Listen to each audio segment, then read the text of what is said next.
हैं खबर प्याली पर दिन भर की बड़ी खबरों का स्पेशल शो यानी कि बिग फाइव और आपके साथ मैं हूं श्रुति श्रीवास्तव। आज बताएंगे कि यूपी की सियासत में इस बार पंडित जी सबके प्यारे आखिर क्यों हो गए हैं। अखिलेश को चाचा शिवपाल की मिस कॉल क्यों आ रही है। यूपी में शिक्षक भर्ती में आरक्षण का अग्निपथ कैसे हर रोज अभ्यर्थियों को झुलसा रहा है। ये भी बताएंगे कि ओवैसी का क्या है यूपी में सियासी शतक वाला प्लान और सबको ठीक कर देने वाले मास्टर जी के लिए मोदी सरकार ने क्या ठीक करने की ठानी है। तो शुरू करते हैं आज के बिग फाइव से। ब्राह्मण शंख बजाएगा हाथी बढ़ता जाएगा का नारा देकर 2007 में सत्ता की कुर्सी संभालने वाली मायावती को इन दिनों दलित पिछड़ों से ज्यादा पंडित जी प्यारे आखिर क्यों लग रहे हैं। सोशल इंजीनियरिंग के ब्रह्मास्त्र से और ब्राह्मणों के साथ जो जीत पिछली बार मिली थी उसे दोहराने के लिए फिर से वही दांव खेला जा रहा है बीएसपी खेमे में। सियासी गलियारों में जैसे ही यह चर्चा आम हुई कि पंडित जी बीजेपी पर कुपित हैं तो बहन जी ने तुरंत इस मौके को हथियाने की ठान ली।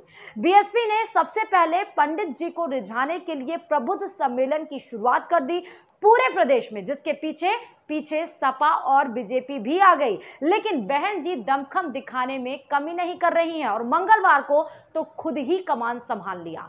ब्राह्मणों को सौगातों पर सौगात पलक पर बिठाने के इतने सपने दिखाए कि खड़ाऊं पहनकर पंडित जी बस दौड़ चले।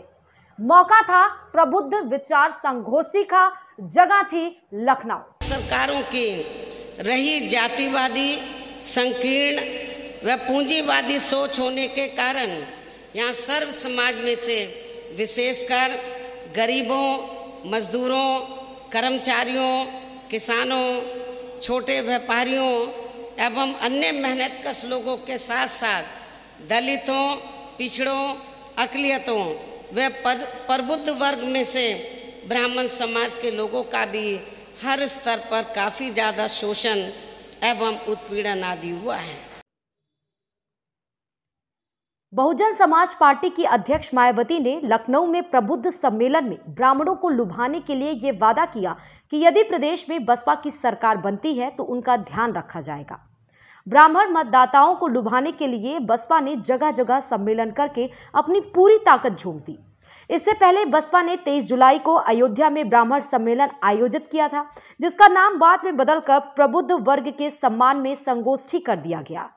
उत्तर प्रदेश में ब्राह्मण मतदाता जाटवों और यादवों के बाद चुनाव का एक महत्वपूर्ण फैक्टर है।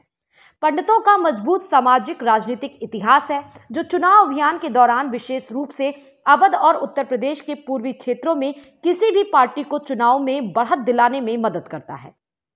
हालांकि मंदिर की राजनीति के बाद से ब्राह्मणों को भारतीय जनता पार्टी के समर्थक के तौर पर देखा जाता है, जो बड़े पैमाने पर भाजपा को वोट देते रहते हैं। 2011 की जनगणना के अनुसार उत्तर प्रदेश में सबसे अधिक 12% जाटव हैं। जाटवों के बाद ब्राह्मण दूसरे स्थान पर है। इनकी आबादी लगभग 10% है।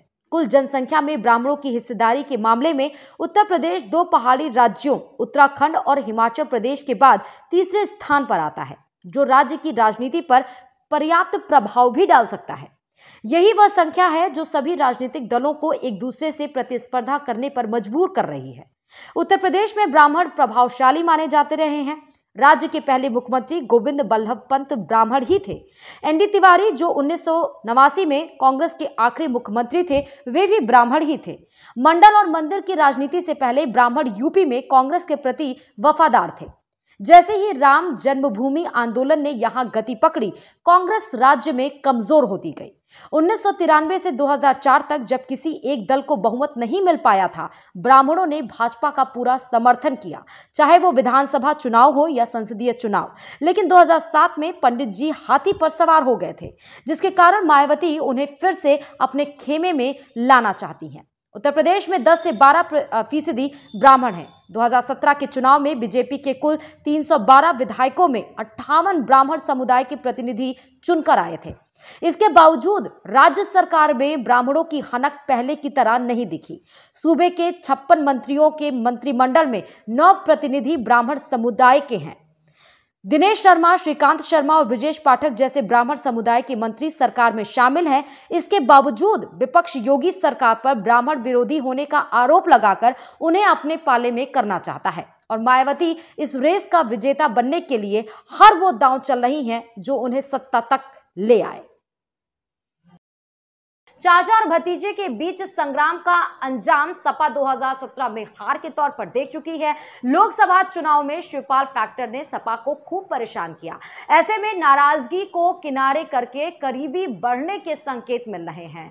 मंगलवार को मैनपुरी में दबी जुबान में ही सही, लेकिन अखिलेश ने साफ कहा कि चाचा का सम्मान है, उनके लिए सीट छोड़ेंगे भी और उनसे बात होती रहती है, फोन कॉल आती रहती है, लेकिन जब तक बात बने ना तब तक इसे मिस कॉल माने या कॉल, ये आप खुद समझिए। कई बार सफाई दे चुका हूँ, कई बार इस पर बात रख चुका हूँ। उनका छोटा दल है, उनका भी एक दल है, उस दल के लिए समाजवादी पार्टी सीट छोड़ेगी, उनका पूरा सम्मान होगा। बातचीत फोन पे भी हुई है। सैफई परिवार के रिश्तों पर जमी बर्फ आगामी विधानसभा चुनाव से पहले पिघलती दिख रही है। मंगलवार को मैनपुरी में सपा के राष्ट्रीय अध्यक्ष अखिलेश यादव ने कहा कि चाचा का पूरा सम्मान है, उनका अभी छोटा दल है, उनके लिए सपा सीट छोड़ेगी। मंगलवार को अखिलेश यादव पार्टी संरक्षक सांसद मुलायम सिंह यादव के प्रतिनिधि दिवेंद्र सिंह यादव के निवास पर संवेदना व्यक्त करने पहुंचे थे। शिवपाल सिंह यादव की पार्टी प्रसपा से गठबंधन के सवाल पर उन्होंने कहा कि चाचा से फोन पर बात हो चुकी है। शिवपाल के बूथ मैनेजमेंट और सियासी अनुभव को कोई नजरअंदाज नहीं कर सकता।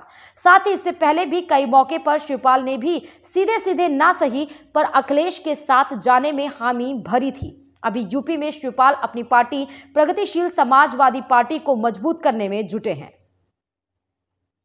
बेगानी शादी में अब्दुल्ला दीवाने की। यूपी की सियासत में साइलेंट एंट्री के बाद कभी इस ओर तो कभी उस ओर डोल रहे एआईएमआईएम के चीफ असदुद्दीन ओवैसी साहब फिर यूपी दौरे पर हैं। राजभर के जले ओवैसी सियासी दूध फूंक फूंक के पी रहे हैं और अपने कोर वोट बैंक मुस्लिम को साधने में जुट गए हैं। मंगलवार को उन्होंने कहा कि यूपी में 100 सीटें तो वो लेकर ही आएंगे। खास बात यह है कि आज ही उनकी पार्टी में माफिया डॉन अतीक अहमद की पत्नी परवीन उनके खेमे में शामिल हुई। हमारा ऑब्जेक्टिव है कि उत्तर प्रदेश से बीजेपी को हराया जाए। करीब 40 से 50 जिलों में संगठन को अच्छी तरह मजबूत किया है, बूथ लेवल तक बनाने की कोशिश की है। संगठन है, हमने कहा कि 100 सीट पर तैयारी हो रही है, तो हमने कहा कि 100 है, 100 से बढ़ेंगी भी हो सकता है। उत्तर प्रदेश विधानसभा चुनाव की तैयारी का आगाज कर रहे चीफ एआईएमआईएम असदुद्दीन ओवैसी ने कहा कि इस बार यूपी का मुसलमान चुनाव जीतेगा। 100 सीटों पर लड़ने का ऐलान कर चुके ओवैसी ने कहा कि मुस्लिमों के हालात बदतर है। हमारी पार्टी के यहां लड़ने से दूसरी पार्टियों के पेट में दर्द क्यों हो रहा है।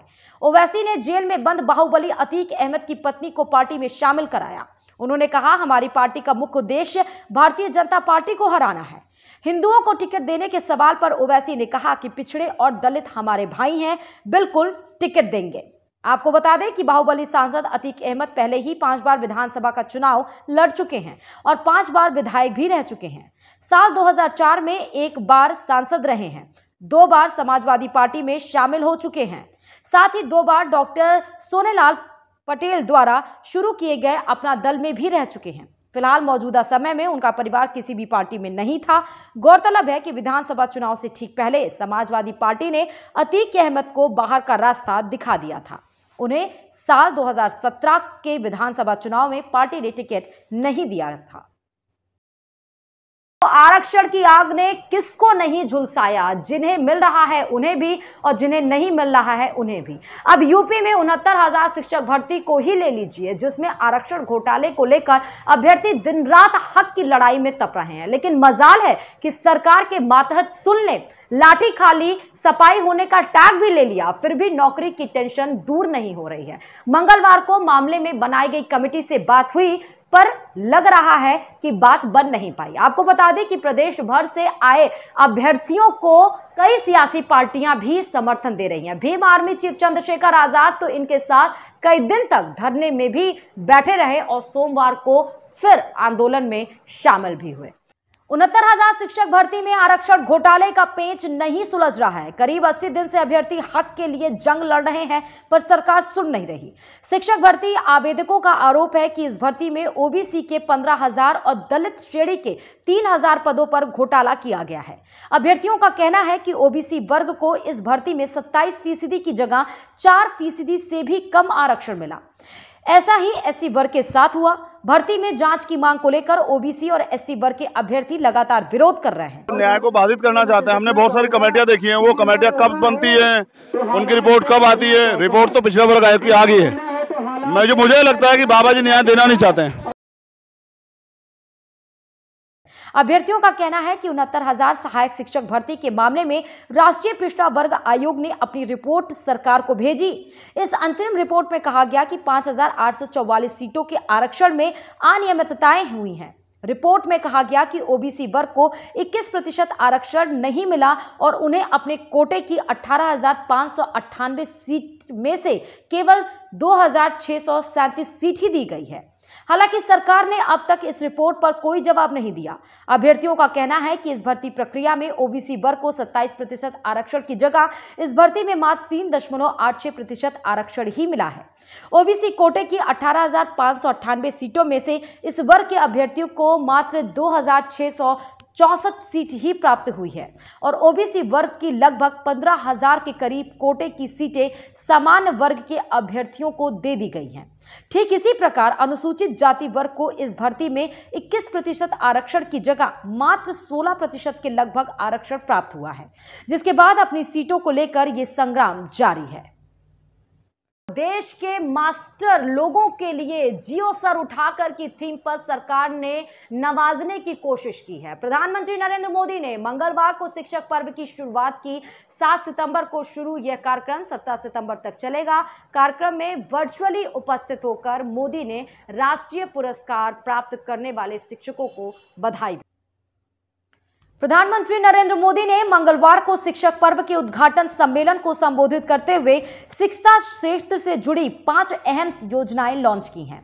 इनमें भारतीय सांकेतिक भाषा कोष यानी ISDL, टॉकिंग बुक्स, सीबीएसई का school quality assurance and assessment framework और शिक्षक प्रशिक्षण कार्यक्रम निष्ठा 3.0 और विद्यांजलि पोर्टल शामिल है। डिजिटल मोड से छात्रों और शिक्षकों को अपने संबोधन के दौरान पीएम मोदी ने कहा कि शिक्षक पर्व के अवसर पर लॉन्च हुई ये नई योजनाएं बेहद अहम है। देश अभी आजादी का अमृत महोत्सव मना रहा है। आजादी के 100 वर्ष होने पर भारत कैसा होगा, इसके लिए देश नए संकल्प ले रहा है।